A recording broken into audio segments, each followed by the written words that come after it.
अफजल गुरु को फांसी दिया गया। अफजल गुरु के फैमिली को जब बताया गया कि उनको फांसी देने वाले हैं, तो उनको फांसी देने के बाद उनको टेलीग्राम मिला कि उनको फांसी देने वाले हैं, आप आ सकते हैं जेल पे मिलने के लिए। उनको 2-3 बरस के अंदर बहुत सारे लोग ये सोचते हैं कि अमेरिका, मोदी बहुत दफ़ा जा रहे हैं, अमेरिका जा रहे हैं, यूरोप जा रहे हैं, फ्रांस जा रहे हैं। ये सब यूरोप में उधर जाने के बाद, अमेरिका में जाने के बाद उनको जो सपोर्ट मिलता है, अमेरिका में तो कहा गया कि सबसे best democratic prime minister is Narendra Modi, best democracy is India. उसी तरह फ्रांस में भी कहा गया, उसी तरह यूरोप में भी कहा जा रहा है। तो ये यूरोप अमेरिका को, अमेरिका के बारे में इतना प्यार एकदम कैसे बढ़ गया है? जैसा आपने देखा है, बालाकोट के बारे में अभी तक फॉर्मल अधिकृत इंफॉर्मेशन कोई मिली नहीं है। पहले जब बालाकोट के बारे में इमीडिएटली टीवी पे जो आए स्पोक्स पर्सन, उन्होंने कहा 400 लोग मर गए, 450 लोग मर गए। बाद में उन्होंने कहा 300 350 मर गए, बाद में 200 मर गए। बाद में एक एयरफोर्स का सीनियर ऑफिसर आया, वो बोला हम बताते नहीं कितने मर गए, हमको मालूम नहीं होता है, हमको सिर्फ काम दिया जाता है, वो हम करते हैं।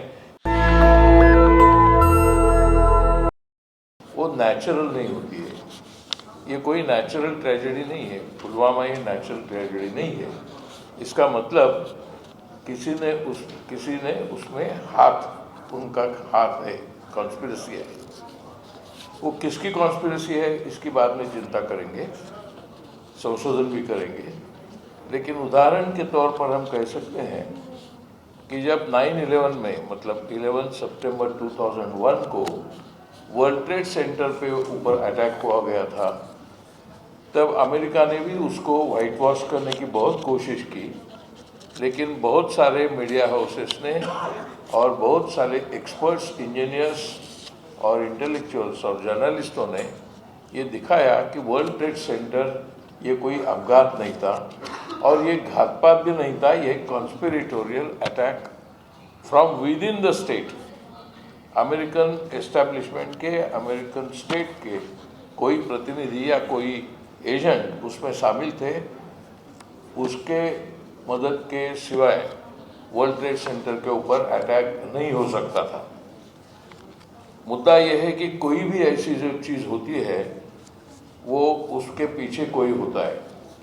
हम डेट के बारे में सोचेंगे तो आपको पता चलेगा कि वर्ल्ड ट्रेड सेंटर का अटैक होने के बाद सिर्फ 3 महीने के बाद, सितंबर 2001 में वर्ल्ड ट्रेड सेंटर के ऊपर अटैक हुआ। 3 महीने के बाद भारत के पार्लियामेंट पे अटैक हुआ, जब बीजेपी का राज था, आडवाणी साहब गृह मंत्री थे। 3 महीने के बाद दिसंबर में, 13 दिसंबर 2001 में अटैक हुआ। अभी तक उसके बारे में भी कोई व्हाइट पेपर, कोई श्वेत पत्रिका निकाली गई नहीं है। अफजल गुरु को फांसी दिया गया।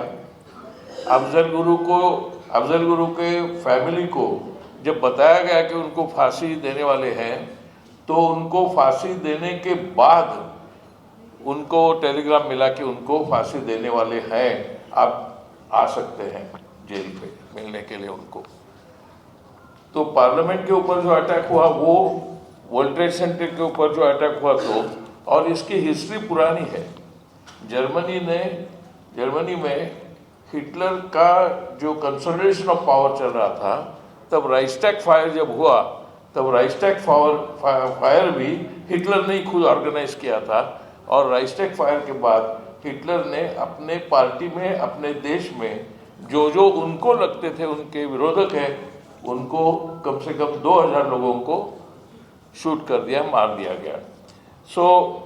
और ये कहाँ का, अभी तो ये तंत्र जो है कॉन्स्पिरेसी का, वो टेक्नोलॉजिकली बहुत एडवांस हो गया है। अभी आप देखोगे तो 2-3 बरस के अंदर बहुत सारे लोग ये सोचते हैं कि अमेरिका, मोदी बहुत दफ़ा जा रहे हैं, अमेरिका जा रहे हैं, यूरोप जा रहे हैं, फ्रांस जा रहे हैं। ये सब यूरोप में उधर जाने के बाद, अमेरिका में जाने के बाद उनको जो सपोर्ट मिलता है, अमेरिका में तो कहा गया कि सबसे best democratic prime minister is Narendra Modi, best democracy is India. उसी तरह फ्रांस में भी कहा गया, उसी तरह यूरोप में भी कहा जा रहा है। तो ये यूरोप अमेरिका के बारे में इतना प्यार एकदम कैसे बढ़ गया है। यहाँ परंजय बैठे हैं, उन्होंने वो जो अभी बुक लिखा है वो राफेल का, वो आपने देखा है। अभी राफेल के बारे में भी वो फ्रांस में चर्चा होती है। अमेरिका में जब गए तो पूरा डिफेंस इक्विपमेंट जो लाना है उसके बारे में चर्चा होती है। वो कहते हैं कि चाइना के खिलाफ आपको तैयार रहने के लिए हम आपको सब डिफेंस इक्विपमेंट दे रहे हैं। इतना ही नहीं होता है, वो पूरा एक इंटरनेशनल कॉन्स्पिरेसी रहती है।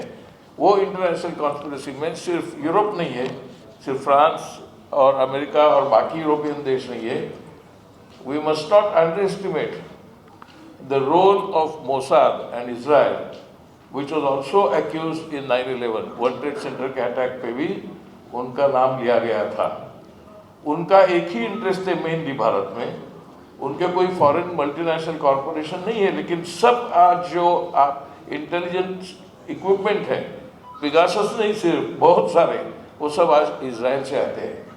इजराइल के साथ गए 5 बरस में, एक्चुअली 9 बरस में इतना बड़ा बिजनेस बढ़ गया है। और वो सब बिजनेस जो है वो सॉफ्टवेयर और इलेक्ट्रॉनिक इंडस्ट्री में है। आज सेमीकंडक्टर की बात चल रही है और सब लोगों को बताया जा रहा है कि हम सेमीकंडक्टर में सबसे आगे रहेंगे। उसके पीछे भी ये सब कॉन्स्पिरेसी है जिसमें इलेक्ट्रॉनिक ट्रेड का भी सवाल है। और इसके लिए मोसाद का रोल भी हो सकता है। मोसाद का एक इंटरेस्ट ये है कि दुनिया में मुस्लिम लोगों को मार्जिनलाइज कर दो।